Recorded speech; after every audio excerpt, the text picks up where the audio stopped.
What's up, everyone? Welcome back to Havran.Digital, the home of Asteria and, of course, many new and exciting projects. Make sure you hit that like and subscribe. It really helps me out with the algorithm. Also, make sure you check out our Patreon link down below. There's a lot of new goodies on there, including early access to our Steampunk D&D 5e conversion, the world we're building with it. If you want to get early access to that, it's one of the Patreon tiers. It will be free eventually. We're just doing playtesting right now, but check it out if you're interested.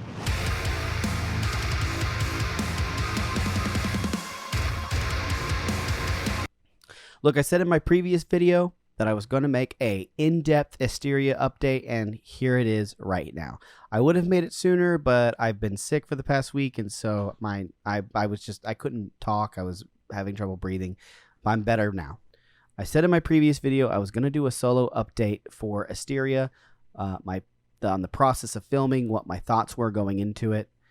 I wanted to go over in a brief video to kind of give you a heads up as to what not only to expect in part 1, but also what to expect in future parts, because it's really exciting for me personally. Real quick, below is a link to the Evolution Game Store. Make sure you support local gaming. They support this channel, so just make sure you check them out. So when I first sat down and I wrote out the script for episode 1, I had a very specific vision for it, and I wanted to follow a single guardsman down on a planet that was being resubjugated into the fold of the Imperium. And I wanted to feel the humanization of a single guardsman in the 41st millennia. I think that is something that tends to be overlooked because the 40K is grand. It's huge, right? And I think we just miss out sometimes on zooming in, really, on these individual humans, like little bitty humans, fragile humans who are in a crazy universe. And honestly, that is a huge task. I mean, especially with how little of a budget we had to work with. When the day came to shoot, we ran into some problems. We overcame a lot of them, but we still had things that prevented me from doing exactly what I wanted, but I'm still happy with what we got. So just to start off, and I've said this before in other videos, our props broke. A lot of the times we would have somebody running and they would trip over a rock or something like that, and they would fall on top of the gun and like snap it, or they would snap some of the EVA chest foam. Like a lot of it right here in this area was ripping apart every time they ran with it, which we've now decided that we need to do something about that for the future episodes, that we have to go into it knowing that they're going to be rough and toughed on. We have to go into it knowing that they are going to be abused, basically. And we really worked around that pretty well, I think. We got a lot of use out of them. We got a lot of footage. We used a lot of gaff tape and duct tape to hold those together.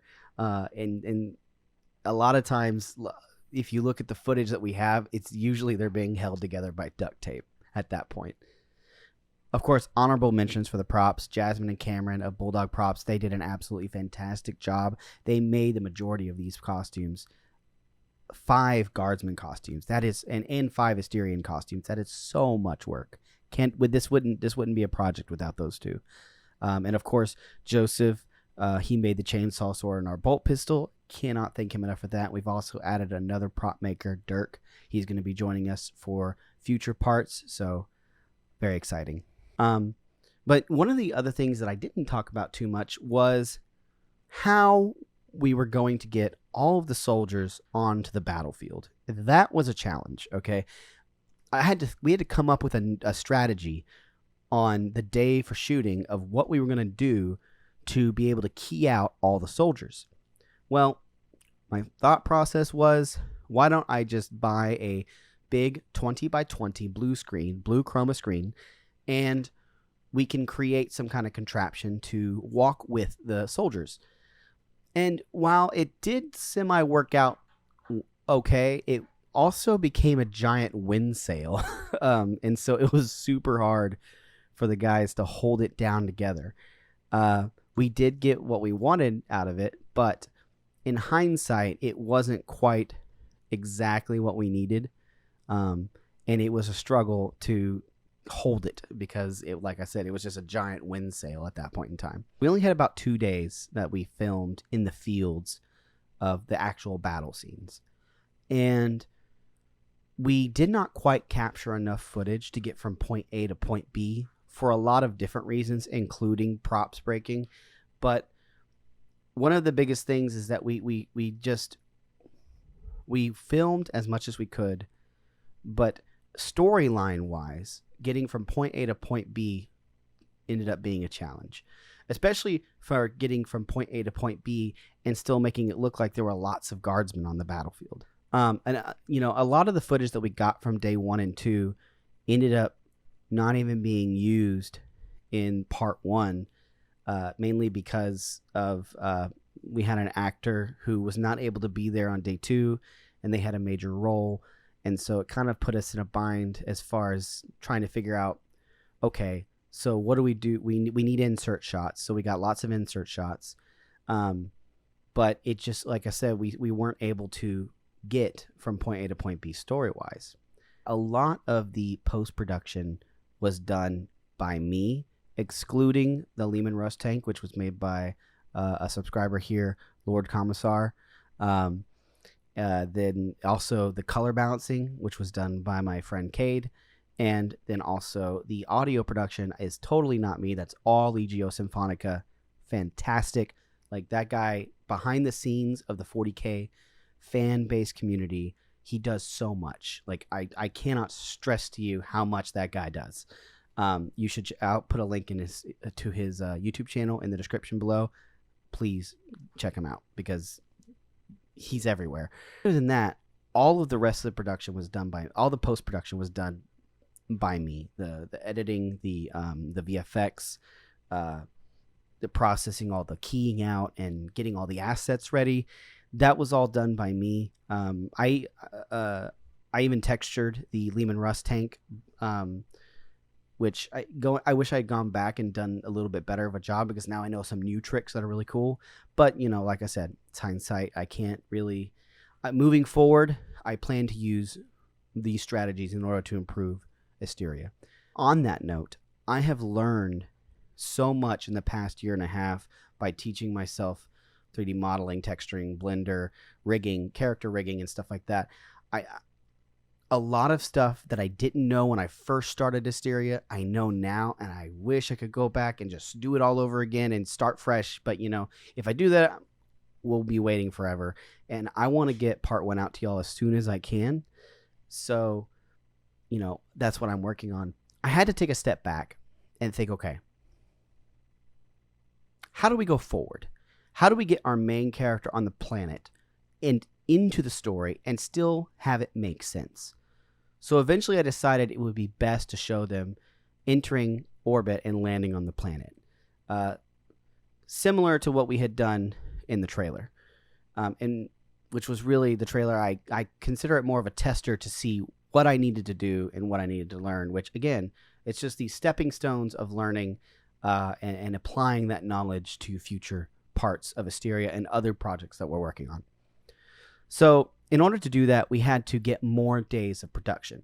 And so past the original 2 days we had. And we rented a warehouse for a couple of days, filmed some shots inside the warehouse, and as well as a couple action fighting scenes to use as assets for the battle scenes. And it went pretty good. After that, I went and modeled the inside of a Valkyrie because, like I said, I've been stair-stepping up to learning how to use Blender effectively. And modeling the inside of that Valkyrie was really my first step into modeling something from a picture, because I actually went and found pictures of the inside of them, like a tabletop model of a Valkyrie, which I do not regret because I loved every minute of it, and I was actually able to successfully model the inside of it. My only problem is that I wish I had taken more creative liberty to add a lot of details, because I ended up doing exactly like the model, and I wish I had done more as far as the detail work goes. But, again, I've learned from it, and I'm going to improve for the next time. I also wish I had been using the Cycles render engine for the interior shots of the Valkyrie, because Eevee is cool. Cycles is just better to me. And that might be just me personally. I just preferred it. And it seems that the lighting in Cycles looks more real, and the textures look more real in Cycles. But like I said, it's constantly learning. I think the shots look good in Eevee. I just think it would look better in Cycles. And like I've said, and I know I sound like a broken record, but a lot of what I know now, I think would make the part 1 of Asteria 10 times better. But if I kept doing that, I would be in an endless cycle of perfectionism, and I would never be able to finish. And I would just learn more, and I'd keep going back and forth, and it would just be this endless vicious cycle of going back and forth, and it would be an endless loop. And I don't want to do that to y'all, and I don't want to do that to myself. By the way, if you look at the last video, there is some sneak peeks of part 2 of Asteria that I snuck in there. So if you want to go check that out real quick, it's pretty cool. You know, as far as getting things right, lore-wise, looks-wise, everybody has their own vision of what 40K is in their head. And I'm not going to get things 100% right all the time, but I'm going to do my best. This is what I love doing, and I'm going to keep doing it. Of course, criticism is always great, and I listen to it. I really do.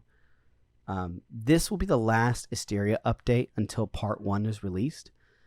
So if you have any questions, I can answer them during a live stream, which I'm trying to do twice a week. I didn't do it this last week because I was sick, but still, we're going to be doing it at least twice a week. And in the next couple of days, I'm going to be releasing an introduction to the Steampunk D&D 5e world, as well as talking about classes and stuff like that. So please make sure you stay tuned in for that. Again, thank you so much for the support. And make sure to check out the links in the description below.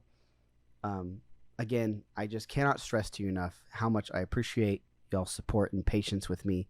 I know y'all have been waiting, and it's coming, and I'm working as hard as I can to bring more content to this channel and make this a great community to be a part of. Thank you.